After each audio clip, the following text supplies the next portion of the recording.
Hi, and welcome back to video 3 here. This is the meditation and mindfulness section of Life Mastery School by Dennis Berry. I'm Dennis. And here we're going to talk a little about the attitudinal foundations of mindfulness as organized by Jon Kabat-Zinn in his book, Full Catastrophe Living. The principles he used to develop these are ancient from Lao Tzu and the Buddha, but he organized them so well. So I thought I'd discuss them with you. So practicing mindfulness is like cultivating a garden. We get the best results when we prepare the soil, use the proper seeds, water frequently, and remove the weeds.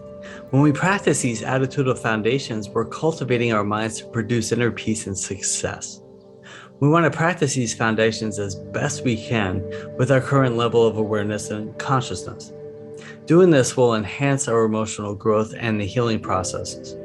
Always be making an effort to increase your level of understanding and effectiveness, and you will see remarkable changes in your life. And once again, before I just get started here, I just want to give you a quick reminder that there's no way to possibly cover everything there is to know about mindfulness and awareness in these short little videos. If you'd like to take a deep dive into it all, please reach out and we can go much deeper. Sound good? All right, great. So the first attitudinal foundation is to have a beginner's mind. Remember, with a beginner's mind or a child's eye, the possibilities are endless. But with the expert's mind, there are few possibilities. That's a paraphrased quote from Suzuki Roshi, who was a renowned Soto Zen Buddhist monk and teacher who helped popularize Zen Buddhism in the United States decades ago. I had a young guy ask me recently, Dennis, if you had some advice for a young guy starting out, what would you offer? And I said, to always be curious and to ask for help. And I get to ask that question on podcasts all the time. And it's always the same answer. I was taught to always stay teachable.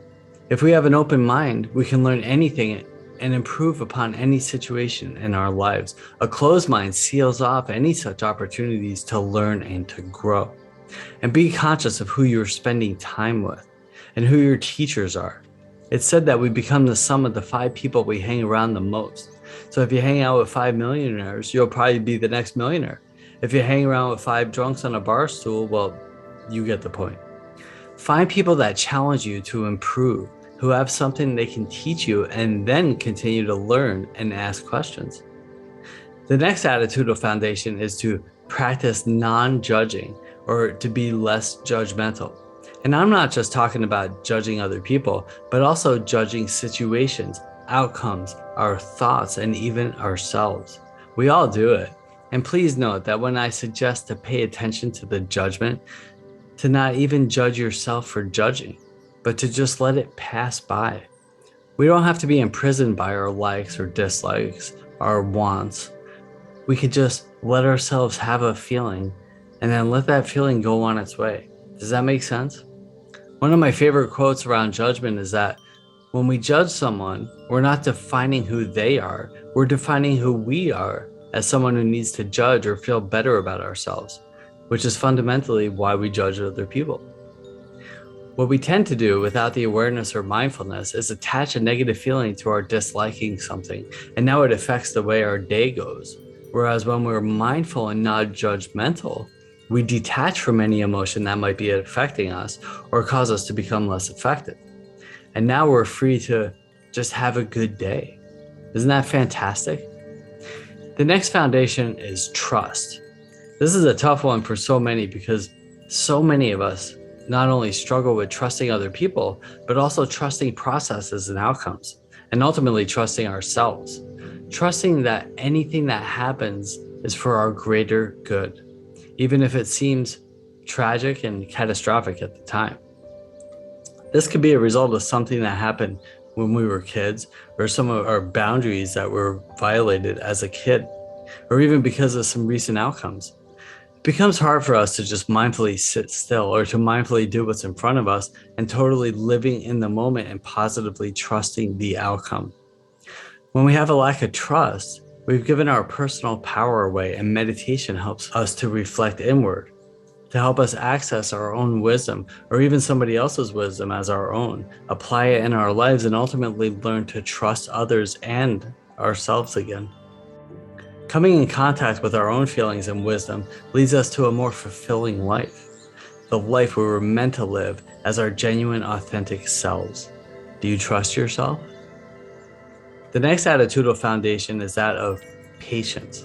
This can have a couple different connotations, but similar vibes. The first is having patience with yourself, or not being impatient with yourself.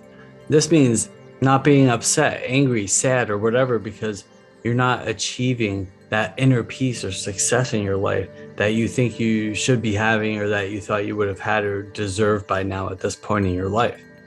The next is not being impatient with others or situations. Practicing mindfulness gives us inner strength to be outwardly calm.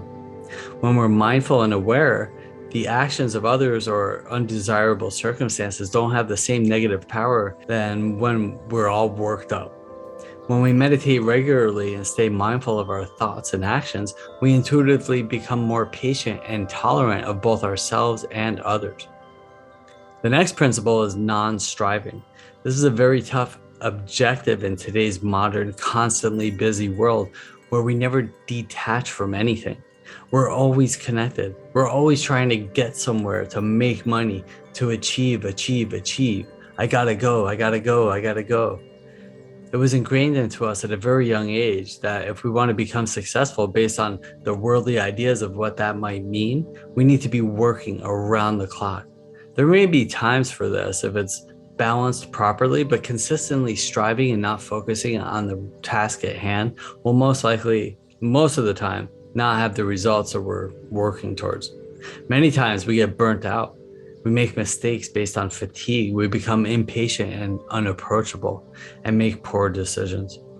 When we practice meditation and just life in general, with the goal of achieving something, we are by definition not accomplishing mindfulness because we're not in the present moment. We're focused ahead. A great example of this is the professional athlete. They ultimately have the goal of winning, but they also have highly driven focus on their skills and what they're doing in any given moment. When they lose focus and focus on the outcome rather than doing what they do the best possible way, they tend to get beaten and then become angry, frustrated, and fearful. Most professional athletes nowadays practice mindfulness on a daily basis in solitary silence and in a group setting. Next time you practice meditation, try to not focus on attaining any specific goal or state of mind. Try not thinking things like, I need to achieve perfect peace, but rather, where exactly am I right now? What am I surrounded by? How is my breathing right this second? If I think about getting somewhere, I become worried and fearful about the journey or what it might be like when I get there. Whereas when I just focus on being here, wherever that might be this second, there's nothing to worry about. Does that make sense? It is magic.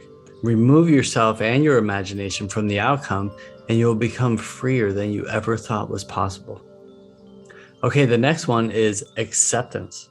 There are centuries of books and studies focused on acceptance as a virtue. And remember, acceptance does not mean understanding or approval. It just means that I understand and accept that I am right here, right now. And now I can move from exactly where I am right now. I can't move from what happened last week or last year or from something that happened 20 or 30 years ago. I can only move from right here, right now. I can't move from tomorrow or in a year or 20 or 30 years from now. I can only move from right here, right now. I had an old friend and a mentor of mine who said, stay where your feet are. At the time, that was incredible wisdom. And when I take a moment to think about it, it gets more profound each day. My feet are right here. So is the rest of my body, including my mind. When I can accept that, along with the fact that I can't do anything to change the current fact, now I can mindfully move to where I'd like to be. It's beautiful stuff. If I know where I stand, then I could take that first step. And the last of the 7 attitudinal foundations of mindfulness is letting go. And in my humble opinion, this encompasses all of the other attitudinal foundations, as well as pretty much any other mindfulness principle on the planet. The great Buddha reminds us that the only constant in life is change, and that our attachments are the source of all of our suffering. So what does that mean exactly?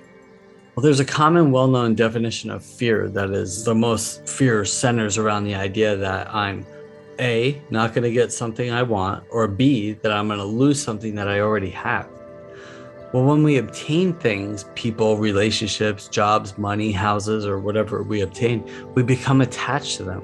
So now we think about them, we worry about them, about taking care of them if we'll lose them. Or maybe we don't have them and are worried about if we'll ever get them. So we're attached to that outcome. You understand?